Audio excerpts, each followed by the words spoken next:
Phalaenopsis ഒക്കെ പുതിയ stock വന്ന ചെടിയാണ് കേട്ടോ. ഇത് കണ്ടോ, നല്ല വലുപ്പമുള്ള പ്ലാന്റ് ആണേ വന്നിട്ടുള്ളത്. അപ്പോൾ നമ്മുടെ കയ്യിൽ നിന്ന് ഒരുപാട് പേരും ചെടികൾ വാങ്ങിക്കുന്നുണ്ടല്ലോ. അപ്പം എല്ലാവർക്കും എല്ലാ ചെടികളും പോട്ട് ചെയ്യാൻ അറിയാൻ വയ്യ. അപ്പം ഞാൻ ഫെലനോപ്സിസ് വാങ്ങിച്ചവരൊക്കെ എങ്ങനെ പോട്ട് ചെയ്യേണ്ടതെന്ന് ചോദിച്ചു.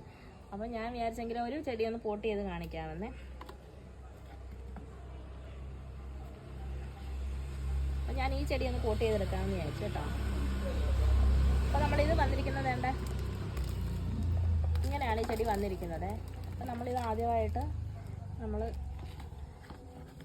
ഇതിൻ്റെ ഇതെല്ലാം നമ്മൾ മാറ്റണം. ഇതിനകത്ത് വന്നിരിക്കുന്ന മീഡിയം, അതിൻ്റെ ആദ്യത്തെ മീഡിയം മോസാണ്. അത് കഴിഞ്ഞിട്ടാണ് കോക്കോ ചിപ്സ് ഇട്ടിരിക്കുന്നത്. നമുക്ക് ഈ മീഡിയം മൊത്തം ഒന്ന് മാറ്റാവേ.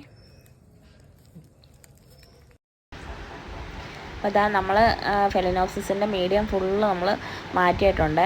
മാറ്റിയ ശേഷം അതൊന്ന് സാഫ് കലക്കിയ വെള്ളത്തിലൊന്ന് മുക്കിയ ശേഷം നമ്മളിതാ ഇതേപോലെ കരിക്കട്ടയ്ക്കകത്ത് പോട്ട് ചെയ്ത് വെച്ചിട്ടുണ്ട്.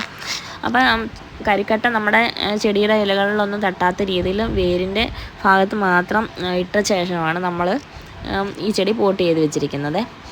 പിന്നെ ഇനി അടുത്തായിട്ട് നമുക്ക് ഇതേപോലെ ഒരു ഡെൻഡ്രോബിയം പോട്ട് ചെയ്യാം. അപ്പം നമ്മുടെ ഡെൻഡ്രോബിയത്തിൻ്റെ സീഡ്ലിംഗ് ആണ്. ഇത് കണ്ടോ, നല്ല ബുഷി പ്ലാന്റ് ആയിരുന്നു. അപ്പം നമുക്ക് ഇതൊന്ന് പോട്ട് ചെയ്ത് കൊടുക്കാവേ. അപ്പോൾ നമ്മളിത് പോട്ട് ചെയ്യാൻ എടുത്തിരിക്കുന്ന മീഡിയം കരിക്കട്ടയാണ്.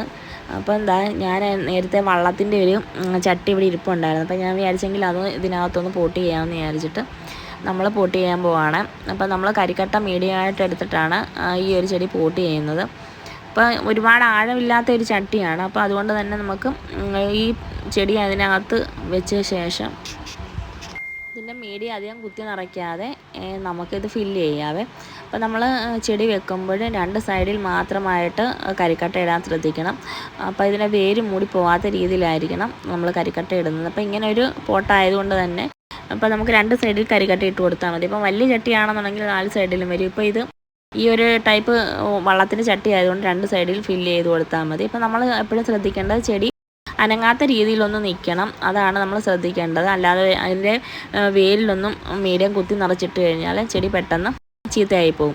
അപ്പോൾ ഇതേപോലെ 4 വശവും നമുക്ക് കരിക്കട്ടയൊന്ന് സെറ്റ് ചെയ്തിട്ട് നമുക്ക് എവിടെയെങ്കിലും ഒരു സ്ഥലത്ത് നമുക്ക് തൂക്കിയിടാവുന്നതാണ്. അതായത് നോക്കിയാൽ പുതിയ റൂട്ട്സൊക്കെ വരാൻ തുടങ്ങിയിട്ടുള്ള പ്ലാന്റാണ്. ഇത് പെട്ടെന്ന് ഇനിയും പൂ പിടിക്കും.